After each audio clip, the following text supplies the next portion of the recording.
Welcome to a new video. Primary TET 2014 certificate সংক্রান্ত যে ব্যাপারে লিঙ্ক দেওয়া হয়েছিল অ্যাপ্লিকেশন করার জন্য, সেই লিঙ্কের যে সময়সীমা সেটা কিন্তু বর্ধিত করা হয়েছে বা বাড়ানো হয়েছে।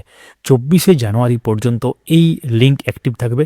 এবং তার সাথে আরও গুরুত্বপূর্ণ একটা ব্যাপার বলা হয়েছে, যেটা আমরা অলরেডি আগেই বলেছি, যারা অ্যাপ্লাই করেছেন তারা ওয়েট করুন, বোর্ড ভেরিফাই করবে আপনাদের ডকুমেন্ট, তারপর আপনারা সার্টিফিকেটের জন্য প্রয়োজনীয় যে ব্যাপার সেটা কিন্তু পাবেন। অর্থাৎ আপনাদের যে ড্যাশবোর্ড সেটা ওপেন হবে, অর্থাৎ প্রোফাইল ক্রিয়েশন হবে আর কি। অ্যাকচুয়ালি ডকুমেন্ট ভেরিফাই হবে, যে সমস্ত ডকুমেন্ট আপনারা পোর্টালে দিয়েছেন সেগুলো ভেরিফাই করার পর সেগুলো কিন্তু মানে পর্ষদ দ্বারা ওখানে লিঙ্কটা অ্যাক্টিভেট করে দেওয়া হবে। লিঙ্ক বলতে ওখানে আনলক করে দেওয়া হবে ড্যাশবোর্ডে, যাতে আপনারা সহজেই টেট 2014 সার্টিফিকেট ডাউনলোড করতে পারেন। তো অপশান কোথায় পাবেন? অফিসিয়াল যে লিঙ্ক দেওয়া হচ্ছে সেই লিঙ্কে যাবেন। লিঙ্কে যাওয়ার পর সেই লগ ইন করবেন। যারা রেজিস্টার করেছে প্রথমে, তারপরে লগ ইন করবেন। এবং যারা অলরেডি আগেই মানে এই যে দেওয়া হচ্ছে, এই যে টাইম পিরিয়ডটা দেওয়া হয়েছে, এর আগে একবার দেওয়া হয়েছিল, তখন যারা করেছেন অলরেডি তাদের প্রোফাইল ক্রিয়েট আছে বা প্রোফাইল ক্রিয়েশন হয়ে আছে, তাদের জন্য কী করতে হচ্ছে? শুধু লগ ইন করলে হচ্ছে।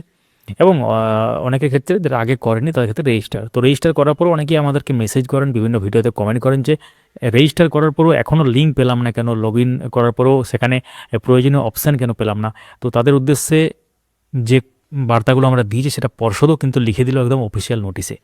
তো দেখতে পাচ্ছেন আমরা দিয়ে দিলাম নোটিশটা এখানে। তো এখানে পরিষ্কারভাবে উল্লেখ করা আছে, যারা অলরেডি এখানে অ্যাপ্লাই করেছেন তাদের ডকুমেন্ট বোর্ড দ্বারা ভেরিফাই করা হবে, তারপর তারা কিন্তু প্রয়োজনীয় যে অপশান সেটা পাবেন। তো তাহলে দুটো ফ্যাক্টর এখানে, একটা হচ্ছে 24 তারিখ পর্যন্ত বাড়ানো হলো, অনেকে অ্যাপ্লাই করতে পারেনি নির্দিষ্ট সময়, গতকাল লাস্ট ডেট ছিল, সেটাকে বাড়ানো হয়েছে 24শে জানুয়ারি পর্যন্ত। এবং তার সাথে এটাও বলা হয়েছে যে যারা অলরেডি অ্যাপ্লাই করেছেন ডকুমেন্ট ভেরিফাই হবে, তার বোর্ডের দ্বারা ভেরিফাই হবে, তারপর তারা কিন্তু এটা পাবেন। তারা যদি দেখে যে ডকুমেন্ট ঠিকঠাক হয় তবেই পাবেন। যদি কারো অসঙ্গতি থাকে বা কোনো ব্যাপারে থাকে, ভুলভাল থাকে, তাহলে কিন্তু নাও পেতে পারেন। তো ডকুমেন্ট যখন আপনারা সাবমিট করছেন ঠিকভাবে সাবমিট করবেন, এবং যে যে জায়গায় যে যে ডকুমেন্ট দেওয়ার সেটা কিন্তু দেবেন। তো অবশ্যই আমাদের সঙ্গে থাকুন, চ্যানেলটিকে সাবস্ক্রাইব করে, যারা ফেসবুক থেকে দেখছেন পেজটিকে ফলো করে রাখুন পরবর্তী আপডেটগুলো তাহলে মিস করবেন না। ভিডিওটি লাইক করুন, সবার সাথে শেয়ার করুন, কমেন্টে মূল্যবান মতামত জানাবেন। এবং একটা জিনিস জানাবেন যে আপনারা এটার জন্য কি আগে অ্যাপ্লাই করেছিলেন, না এখন রেজিস্টার করেছেন, এখনও পর্যন্ত লিঙ্ক পেয়েছেন না পাননি, মানে ডাউনলোড করতে পেরেছেন না পারেননি। ধন্যবাদ।